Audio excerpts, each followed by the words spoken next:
यह एक बेहद संवेदनशील और गहरा सामाजिक विषय है। हमारे समाज में अक्सर यह बात सुनने को मिलती है, लेकिन इसके पीछे की सच्चाई को समझने के लिए हमें समाज की पुरानी सोच, मानसिकता और इंसानी बर्ताव को गहराई से देखना होगा। इसे हम कुछ मुख्य बिंदुओं के जरिए समझ सकते हैं। 1. सामाजिक परवरिश और दोहरी मानसिकता, सोसाइटल कंडीशनिंग। पुरुषों को छूट। हमारे समाज में हमेशा से पुरुषों को अपनी इच्छाओं और भावनाओं को खुलकर व्यक्त करने की आज़ादी रही है। उनके इस बर्ताव को अक्सर सामान्य मान लिया जाता है। महिलाओं पर बंदिशें। दूसरी तरफ महिलाओं को बचपन से ही अपनी इच्छाओं को दबाकर रखने और शर्म ओ हया के दायरे में रहने की सीख दी जाती है। अगर कोई महिला इस विषय पर खुलकर बात भी करे तो समाज उसे बहुत जल्दी गलत नज़रिए से देखने लगता है। इसी वजह से महिलाओं की भावनाएं कभी सामने नहीं आ पाती और ऐसा महसूस होने लगता है कि यह चाहत सिर्फ पुरुषों में ही होती है। 2. शारीरिक और हार्मोनल अंतर, बायोलॉजिकल फैक्टर्स। वैज्ञानिक दृष्टिकोण से देखें तो पुरुषों में टेस्टोस्टेरोन हार्मोन का स्तर अधिक होता है, जो शारीरिक आकर्षण, फिजिकल ड्राइव को सीधे तौर पर प्रभावित करता है। पुरुषों का आकर्षण अक्सर शुरुआत में विजुअल देखकर और फिजिकल होता है, जबकि महिलाओं के लिए शारीरिक संबंध से पहले भावनात्मक जुड़ाव, इमोशनल कनेक्शन, सुरक्षा और विश्वास का होना ज़्यादा मायने रखता है। पुरुषों के इसी सीधे बर्ताव को लोग गलत समझ लेते हैं। 3. मीडिया और फिल्मों का प्रभाव। हमारी फिल्मों, गानों और कहानियों में अक्सर पुरुषों को ही पीछा करने वाले या प्रपोज करने वाले के रूप में दिखाया जाता है।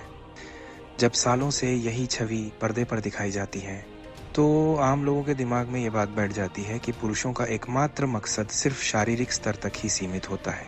असल हकीकत क्या है? किसी भी इंसान का चरित्र और उसकी नीयत उसके जेंडर लिंग से तय नहीं होती, बल्कि उसकी परवरिश, सोच और संस्कारों से तय होती है। सभी पुरुष एक जैसे नहीं होते। ऐसे अनगिनत पुरुष हैं जो रिश्ते में शारीरिक आकर्षण से ऊपर उठकर सच्चा प्यार, सम्मान, ईमानदारी और भावनात्मक जुड़ाव ढूंढते हैं। उनके लिए सामने वाले की इज्जत और भावनाएं सबसे पहले आती हैं। यह एक प्राकृतिक इच्छा है। शारीरिक इच्छा एक सामान्य मानवीय स्वभाव, नेचुरल ह्यूमन इंस्टिंक्ट है, जो महिला और पुरुष दोनों में होती है। बस दोनों के इसे व्यक्त करने का तरीका और समय अलग हो सकता है। इसलिए पूरे पुरुष वर्ग पर ऐसा कोई ठप्पा या टैग लगा देना बिल्कुल गलत है। रिश्ता चाहे कोई भी हो, उसकी असली बुनियाद आपसी सम्मान, विश्वास और एक दूसरे की भावनाओं को समझने पर टिकी होती है। ये समझने के लिए कि ये सामाजिक सोच कैसे बनी और असल ज़िंदगी में ये कितनी सच या झूठ है, हमें इतिहास और असल ज़िंदगी की कुछ सच्ची घटनाओं और उदाहरणों को देखना होगा। यहाँ 2 अलग-अलग वास्तविक उदाहरण, रियल लाइफ पर्सपेक्टिव्स दिए गए हैं, जो इस विषय के दोनों पहलुओं को पूरी सच्चाई के साथ सामने रखते हैं। कहानी 1, जब समाज की इस सोच ने एक सच्चे इंसान को तोड़ दिया। ये कहानी है अमित बदला हुआ नाम की, जो बेंगलुरु के एक IT प्रोफेशनल हैं। अमित अपनी कॉलेज फ्रेंड नेहा से बेहद प्यार करते थे। वे दोनों करीब 3 साल से अच्छे दोस्त थे। अमित के मन में नेहा के लिए बहुत गहरा सम्मान और प्यार था। एक शाम जब वे दोनों एक कैफे में बैठे थे, बातचीत के दौरान नेहा ने मजाक में कहा, तुम लड़के तो बस एक ही चीज के पीछे भागते हो, तुम लोगों को सिर्फ जिस्म की भूख होती है।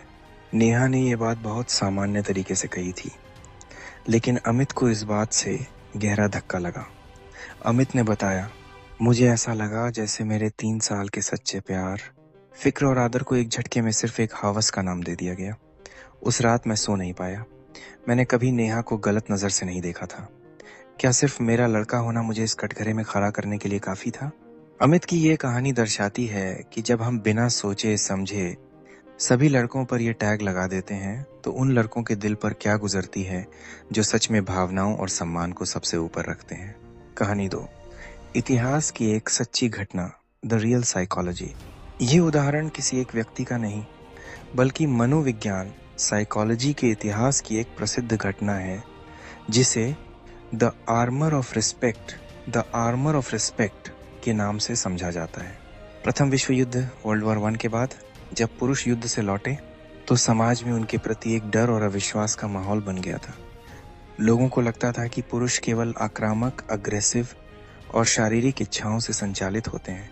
उसी दौर में कई समाजशास्त्रियों, सोशियोलॉजिस्ट ने एक सर्वे किया। उन्होंने पाया कि युद्ध से लौटे पुरुषों में शारीरिक इच्छा से कई गुना ज़्यादा भावनात्मक सुरक्षा और मानसिक शांति, इमोशनल सिक्योरिटी, पीस की भूख थी। वे सिर्फ एक ऐसा कंधा चाहते थे जहां वे अपना सिर रखकर रो सकें और बिना किसी डर के अपनी कमजोरी बयां कर सकें। लेकिन समाज की इस सोच के डर से कि मर्दों को रोना नहीं चाहिए या मर्दों को केवल शारीरिक सुख चाहिए, वे पुरुष अपनी भावनाओं को छुपा गए। नतीजा ये हुआ कि उनका गुस्सा और चिड़चिड़ापन बाहर आने लगा, जिसे समाज ने फिर से उनकी शारीरिक और हिंसक भूख का नाम दे दिया। इन वास्तविक कहानियों से हमें क्या सीख मिलती है?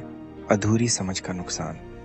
जब हम किसी एक लड़के के गलत व्यवहार को देखकर पूरी कौम को जिस्म का भूखा कह देते हैं, तो हम अमित जैसे लाखों उन लड़कों का अपमान कर रहे होते हैं जो किसी की आबरू और सम्मान के लिए अपनी जान तक देने को तैयार रहते हैं। भावनाओं को छुपाने का दबाव।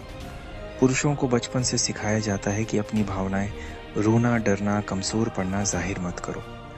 जब वे अपनी भावनाएं जाहिर नहीं कर पाते तो कई बार उनका गुस्सा या अकेलापन गलत रूप में बाहर आता है, जिसे समाज गलत समझ लेता है।